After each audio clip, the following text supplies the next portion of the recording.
Halo, selamat pagi semuanya. Perkenalkan, saya Michael Febrian, NIM saya 2802518471. Di sini saya akan mempresentasikan hasil kerja kelompok kami terkait dengan proyek Based Learning Character Building Pancasila berjudul Pemanfaatan Teknologi dalam Edukasi guna meningkatkan literasi nilai-nilai Pancasila. Ini ada anggota kelompok kami, ada Karisma Magdalena, Michael Mutiara, dan juga Rika. Nah, kita langsung aja ke latar belakang. Jadi alasan kami mengambil tema tersebut karena terkait dengan perkembangan teknologi dan juga digitalisasi yang membawa dampak begitu besar dan juga menghadirkan pengaruh positif serta juga negatif. Apabila kita kaitkan dengan Pancasila, perkembangan teknologi literasi ini terkadang tidak sesuai dengan nilai-nilai Pancasila dan cenderung mengabaikan Pancasila sebagai landasan moral bangsa. Oleh karena hal tersebut, kami menyesuaikan tema SDGs yang kami pilih terkait dengan pendidikan berkualitas, kami kaitkan dengan perkembangan teknologi, dan juga kami kaitkan terkait dengan literasi, penerapan, dan pemahaman nilai-nilai Pancasila melalui sosial media. Rumusan masalah yang kami ambil ada 3. Yang pertama, apa yang menyebabkan rendahnya tingkat literasi masyarakat terhadap nilai-nilai Pancasila? Yang kedua, apa konsekuensi yang didapat dari rendahnya literasi mengenai Pancasila? Dan yang ketiga adalah bagaimana peran teknologi media sosial dalam meningkatkan pemahaman dan literasi mengenai Pancasila. Tujuan dari proyek ini kami bagi jadi 2. Ada untuk masyarakat dan ada juga untuk mahasiswa atau kami sendiri.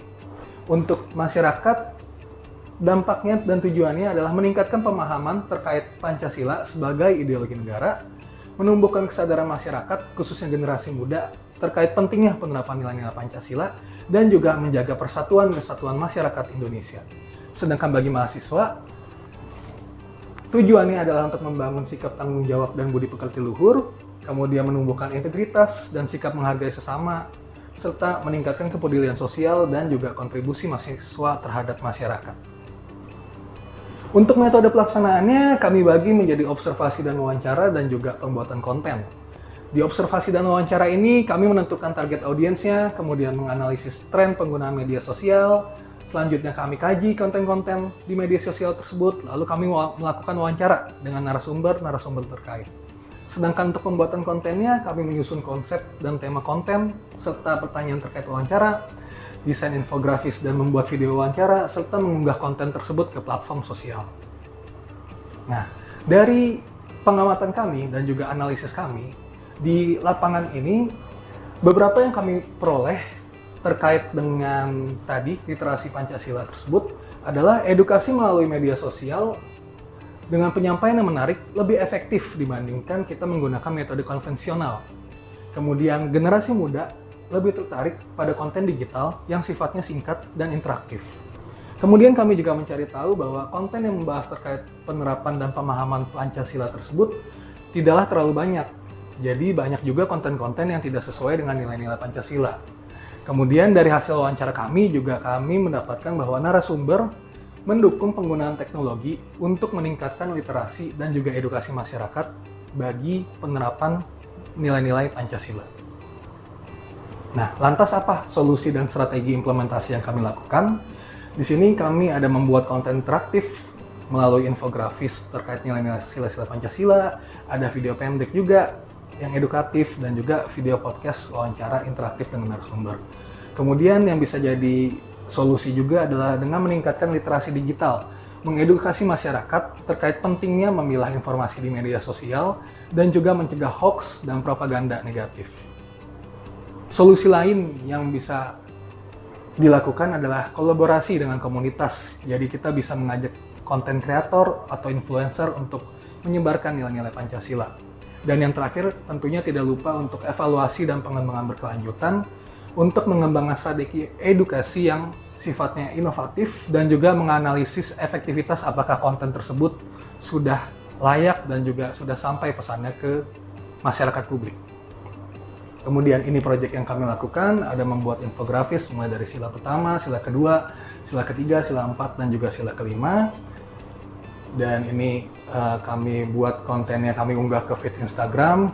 Kita juga memanfaatkan teknologi Zoom Meeting dalam melakukan wawancara, dan juga video tersebut kami unggah ke YouTube dan juga melalui Google Drive.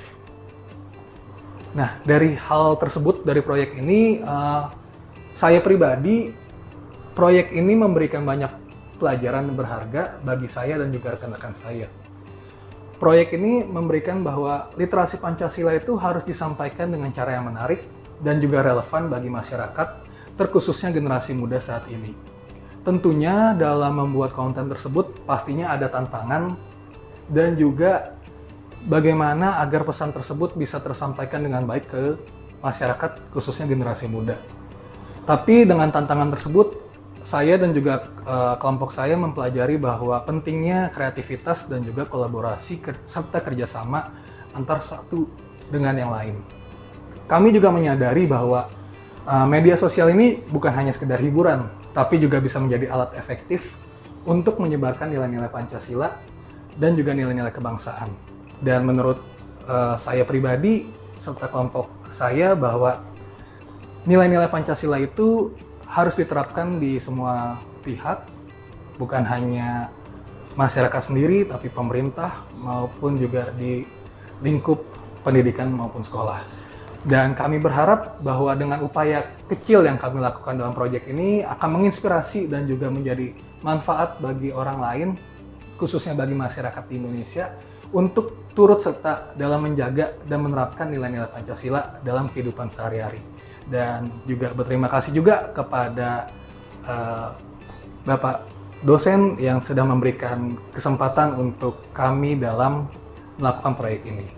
Nah, dari proyek ini kami mengambil kesimpulan dan juga saran bahwa dari proyek ini kami menyimpulkan bahwa media sosial dapat menjadi alat yang efektif dalam meningkatkan literasi Pancasila, kemudian konten interaktif dan edukatif itu mampu menarik minat masyarakat, khususnya generasi muda, dan juga penting untuk menjaga nilai-nilai Pancasila agar tetap relevan dan juga sesuai dengan era globalisasi saat ini yang mengutamakan teknologi digital. Sedangkan saran dari hasil pekerjaan kelompok kami ini, untuk memperkuat literasi digital kita tuh perlu menyaring informasi yang benar, kemudian perlu mengajak lebih banyak pihak untuk berkolaborasi dalam penyebaran nilai-nilai kebangsaan, dan juga yang terakhir melakukan evaluasi berkala agar metode yang dilakukan tetap relevan dan juga efektif. Sekian presentasi dari saya. Mohon maaf apabila ada kesalahan dari tutur kata saya maupun presentasi saya. Dan sampai jumpa di presentasi berikutnya. Terima kasih.